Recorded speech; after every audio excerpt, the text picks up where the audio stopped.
Hello friends, welcome to my YouTube channel. તો આપણે છે ને હોડી અને પ્રવાહ આધારિત છે ને એ ચેપ્ટર પૂર્ણ કર્યા બાદ છે ને આપણે નવું ચેપ્ટર ચાલુ કર્યું હતું, સમય અને કાર્ય.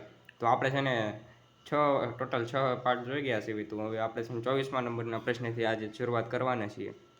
તો છે ને ચાલો શરૂઆત કરીએ. તો આજે થોડાક અલગ ટાઈપના પ્રશ્નો લાવ્યા છીએ, તો જોઈએ કેવા કેવા પ્રશ્નો આવે છે. તો સૌપ્રથમ જો એ અને બી છે ને એક કામ અનુક્રમે 20 અને 30 દિવસમાં કરી શકે છે. એટલે એને 20 દિવસ લાગે છે અને બીને કામ કરતાં 30 દિવસનો સમય લાગે છે. જો એ 10 દિવસ કામ કરીને જતો રહે, એનો મતલબ કે એ છે ને 10 દિવસ કામ કરીને જતો રહે છે અને બાકીનું કામ છે ને પૂર્ણ કરતા છે ને તો કુલ કેટલા દિવસોમાં આખું કામ પૂર્ણ થાય. ટોટલ દિવસો પૂછ્યા છે, ટોટલ નંબર ઓફ ડેઝ. એનો મતલબ થઈ છે કે આપણે ટોટલ નંબર ઓફ ડેઝ શોધવાના થઈ છે. એટલે કે એ અહીં લખશું બી, એને 20 ડેઝ લાગે છે, જ્યારે છે ને બીને 30 દિવસનો સમય લાગે છે. હવે આપણે આનો છે ને એલસીએમ લઈશું, એટલે કે લઘુત્તમ સામાન્ય અવયવી લઈશું. તો હવે છે ને જોઈશું તો અહીં 60 આવશે. આપણને 60 મળ્યો. આ આપણે છે ટોટલ વર્ક 60 મળી ગયા છે. હવે છે ને ટોટલ વર્ક હોય આપણી પાસે અને આપણી પાસે કુલ એટલે કાર્ય પણ હોય છે, ત્યારે આપણને એફિશિયન્સી મળી જાય છે. એટલે સામાન્ય રીતે છે ને ટોટલ વર્ક બરાબર છે ને કાર્ય અને સમયનો કાર્યક્ષમતાનો ગુણાકાર હોય છે. એટલે કે 20, 30, 60 કરતાં છે ને આપણને મળશે એફિશિયન્સી. તેવી જ રીતે અહીં પણ કરીશું તો 30, 2 અને 60 આપણને છે ને એની એફિશિયન્સી, બીની એફિશિયન્સી મળી ગઈ છે. અને આપણી પાસે છે ને હવે આપણી પાસે એટલું બધું આ બધી વસ્તુ આવી ગઈ છે. હવે આપણે પ્રશ્નમાં જે રીતે આપેલું છે તે મુજબ સ્ટેપ લઈશું. સૌપ્રથમ પ્રથમ સ્ટેપ, એને 10 દિવસમાં કામ જતો, એ છે ને 10 દિવસ કામ કરે છે, એટલે એની આપણે એફિશિયન્સી લઈશું.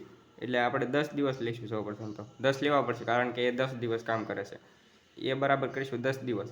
10 દિવસમાં છે ને એ ત્રણની એફિશિયન્સી કામ કર્યું છે, તો તેને છે ને એ છે ને 30 કામ કરી નાખેલું છે. હવે આપણી પાસે ટોટલ વર્ક ઓફ છે 60. 60 30 જશે ને તો રિમેનિંગ વર્ક વધ્યું છે 30. એનો મતલબ થશે બાકીનું કામ છે ને 30 એ આ છે ને બીએ કર્યું છે. 20 બેની એફિશિયન્સી, તો એને 15 દિવસનો સમય લાગે. હવે આપણને નંબર ઓફ ડેઝ પૂછાશે. ટોટલ કેટલા દિવસમાં કાર્ય પૂર્ણ થશે. એટલે આપણે છે ને અહીં 30 નથી લેવાના, ના કે આ 3 પણ લેવાના થઈ છે. અહીં છે ને 10 લેવાના થશે. જો એ એકલો 10 દિવસ કામ કરે છે, બાકીનું કામ 15 કરતા, એટલે ટોટલ નંબર ઓફ ડેઝ છે ને થશે આપણે પાસે 15 + 10, એટલે કે ટોટલ કાર્ય છે ને 15 દિવસમાં પૂરું થશે. આપણને જે પ્રશ્નમાં આપેલું છે તે અરખાઈને પ્રશ્ન વાંચ્યું તો જવાબ આપી શકશું. નકર તમે આ સરવાળો કરી નાખશો તો તમારો જવાબ અલગ જ આવી જશે. એટલે છે ને આપણને પૂછે ટોટલ નંબર ઓફ ડેઝ, એટલે 15 + 10, એટલે કે જવાબ આવશે આપણો ફાઇનલ રાઇટ આન્સર ઇઝ 25. ત્યારબાદ ક્વેશ્ચન નંબર 50, એટલે 25માં જોઈએ. એટલે તો આપણે 25માં જો કોઈ એક કામ એ કામનો 2/5 ભાગ 12 દિવસમાં પૂર્ણ કરી શકે છે. એટલે 2/5 ભાગનો મતલબ થશે 40% ભાગ 12 દિવસમાં પૂર્ણ કરી શકે છે. જ્યારે બી આ કામનો 3/4 ભાગ એટલે 75% થશે. આને ટકામાં ફેરવતા અપૂર્ણાંકમાં 15 દિવસમાં પૂર્ણ કરી શકે છે. બંને સાથે મળીને કામ છે ને પૂર્ણ કેટલા દિવસમાં કરી શકે.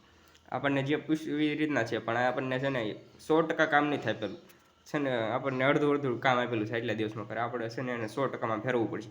જેમ કે આ 2/5નો મતલબ થશે છે ને 40%. કઈ રીતના થઈ હું તમને કહીશ જણાવું.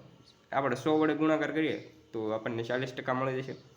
જો 20 દુ 40. જો આ એ 40% ભાગ છે ને 12 દિવસમાં પૂર્ણ કરે, તો આપણે 100% જોતવાનું છે કામ. 100% કેટલા દિવસમાં પૂર્ણ કરી શકાય ચાલો જોઈએ.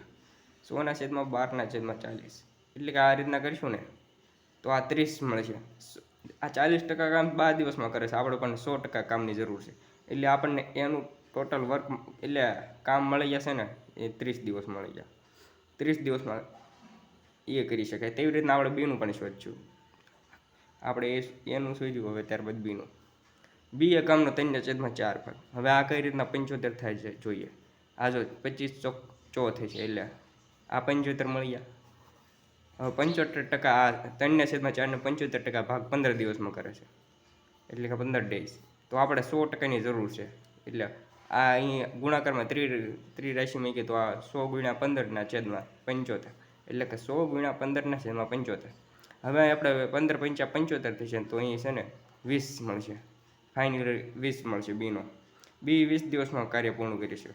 જ્યારે પણ આવા પ્રશ્ન આપેલો તમે આવી રીતના 100 વડે ગુણાકાર કરીને અને ત્રિરાશી મૂકીને જવાબ શોધી શકો છો, અથવા તો તમને જે રીત અનુકૂળ આવે તે રીતના કરી શકો છો. હવે ત્યારબાદ આપણી પાસે છે ને આ જે પ્રશ્નમાં આપણને દિવસો મળી ગયા છે, આટલા દિવસમાં આ કામ કરી શકે છે અને આટલા દિવસમાં બી કામ કરી શકે છે. હવે આપણે આનું છે ને એલસીએમ લઈશું, જે આપણે પદ્ધતિથી કરતા હતા તે પદ્ધતિ. આનું 60 જ થશે, કારણ કે 30 અને 20માં જે લઘુત્તમ સમયની અવધિ 60 જ આવે છે. હવે એફિશિયન્સી શોધવા માટે આપણને ખબર છે આ બંનેનો ગુણાકાર કરીએ ને, આ નંબર ઓફ ડેઝ અને એફિશિયન્સીનો, તો આપણને ટોટલ વર્ક મળે. હવે 30 ગુણ્યા 2 કરવાથી આપણને મળશે 60, અહીં 20 ગુણ્યા 3 કરવાથી મળશે 60. હવે આપણને બંનેની એફિશિયન્સી મળી ગઈ છે, કાર્યક્ષમતા મળી ગઈ છે 3 અને 5. હવે છે ને ટોટલ વર્ક લેવાનું છે, એટલે કે 60 આપેલું છે. હવે એફિશિયન્સી આપણને આપેલી છે એની 2 અને બીની આપેલી છે 3, એટલે 60/5 થશે. એટલે ટોટલ નંબર ઓફ ડેઝ મળશે આપણને 12 દિવસ. તો અહીં આપણો ફાઇનલ રાઇટ આન્સર થશે ને 12 દિવસ. ત્યારબાદ ક્વેશ્ચન નંબર 26 જોઈ લઈએ. આજનો છેલ્લો ક્વેશ્ચન છે, જો એ એકલો કામ છે ને કોઈ 10 દિવસમાં કરી શકે છે, એ કોઈ કામ કરતાં 10 દિવસ લાગે છે, એટલે એને આપણે ડાયરેક્ટ કામ આપી દીધું છે 10 દિવસ. બીને તે કામ કરતાં છે ને 15 દિવસનો સમયગાળો લાગે છે, એટલે 15 દિવસ આપેલા છે બી બરાબર એવી રીતના છે. જો તેઓ એક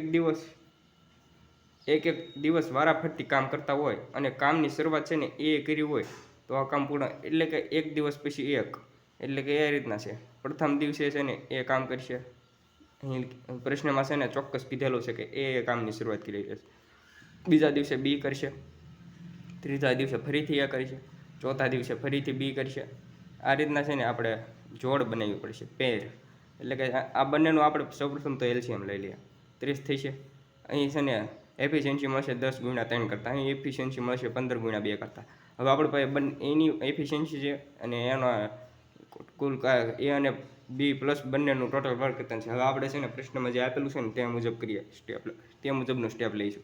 અહીં આપણને છે ને આપેલું છે કે કામની શરૂઆત એ કરી છે, એટલે કે એક જ દિવસ આપેલું, એક દિવસ જ કરી શકશે, કારણ કે વધારે સમયગાળો નથી. પછી આગળ બીનો પણ વારો આવી શકશે, તે મુજબ એક જ દિવસ લેવાનો થશે.